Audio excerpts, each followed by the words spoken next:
it maybe wounds us as a democracy and in a way that is hard to repair. Well, I think, the truth matters. I think it's also critical to understand that, as I've been telling candidates who have come to see me, you can run the best campaign, you can even become the nominee, and you can have the election stolen from you. We are still every day dealing with this question of whether or not our president was chosen, not just because of a foreign intelligence operation. We're grappling with this existential question as to whether his campaign was part of that foreign intelligence operation. It's the Shelley Wynter Show, ladies and gentlemen. I'm Shelley Wynter. Starting off, we just wanted to drop that sound on you. Rachel Maddow talking to Hillary Clinton on Monday about stolen elections. Do these people have no self-awareness? Oh, my God. I want to start off with that just to kind of throw it out there and get you a good laugh as we start the Shelley Wynter Show. We air every Monday through Friday, 7 p.m. to 10 p.m. on this great station, 95.5 WSB, Atlanta's News and Talk. My name is Shelley Wynter. That's DJ Greg P. on the Wheels of Steel, and we've got a hot one for you tonight. A teacher and her husband, banker, smoke cannabis with their children. We're going to talk about that later on. And Leonard Bernstein and Bradley Cooper. There's some controversy around Bradley Cooper being picked for that biopic. We're going to talk about that. U.S. mortgage rates have climbed. Barbie is the biggest Warner Brothers movie of all time. We're going to talk about a lot of things, but I want to start here. Oh, by the way, 7:36, we have our very own Eric Erickson joining the Shelley Wynter Show.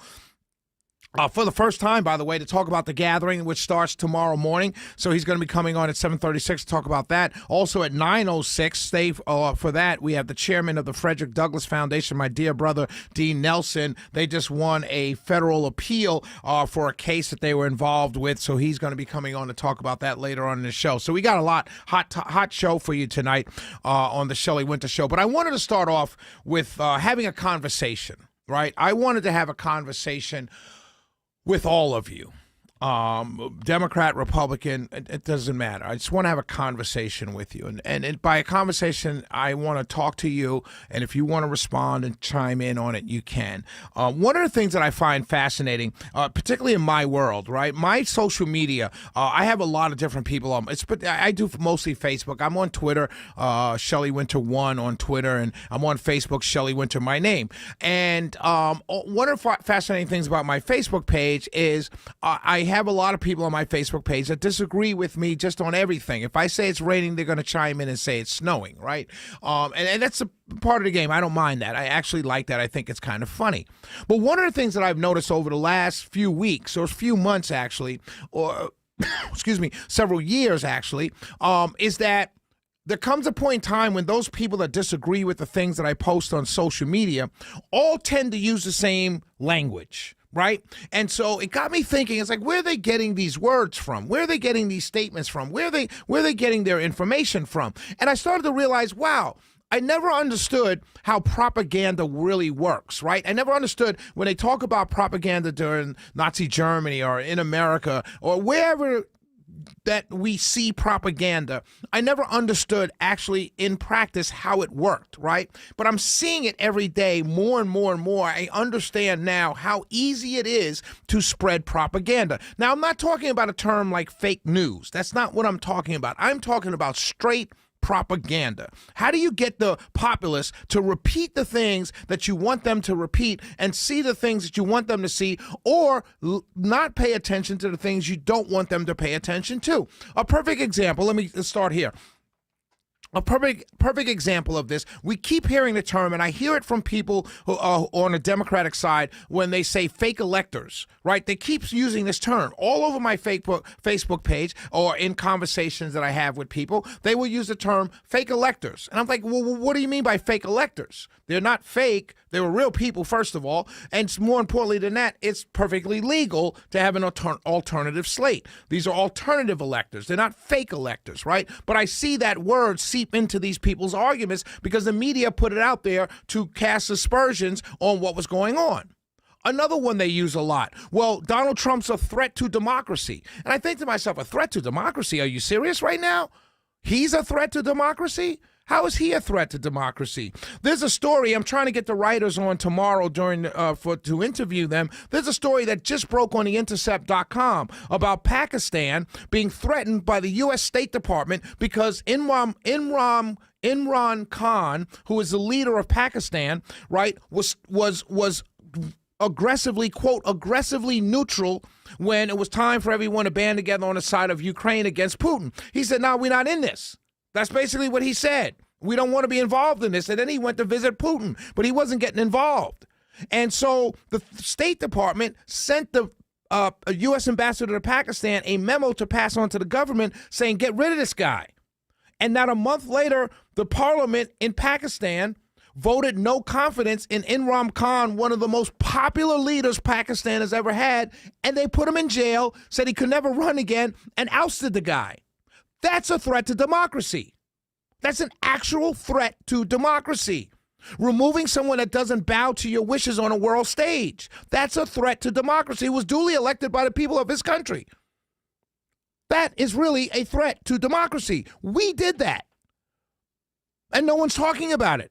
They ousted him in April of 2022. The Intercept just got a leaked copy of the document that was leaked to them from the State Department, and no one's talking about it. A real threat to democracy, a real threat to another country. This other term that they use, insurrection. How can you have an insurrection against the most powerful country in the world? Nuclear weapons, vast army, capabilities to blow anybody up at any moment, and you call it an insurrection when people go unarmed into the Capitol.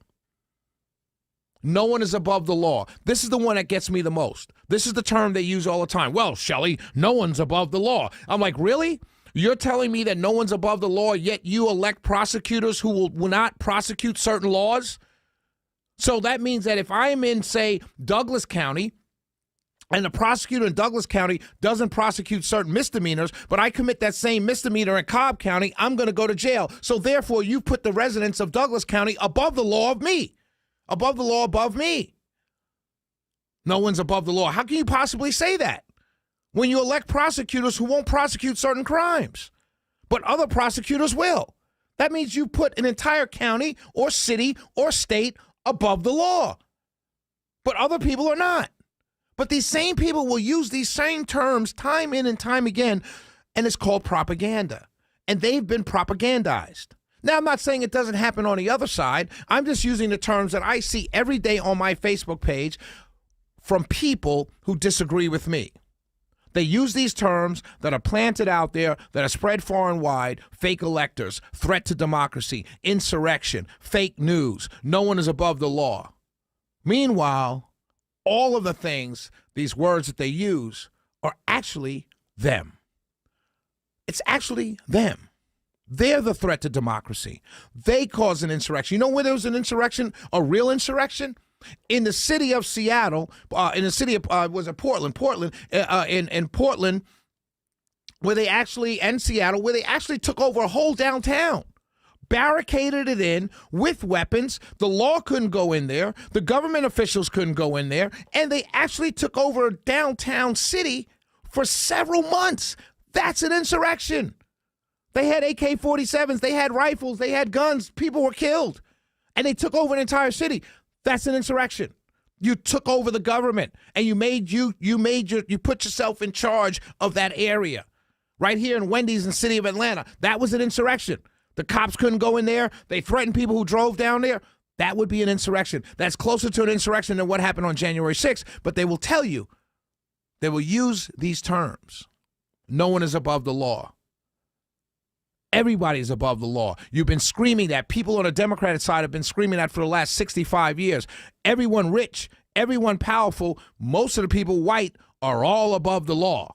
And you've let it go until now you start screaming, no one's above the law.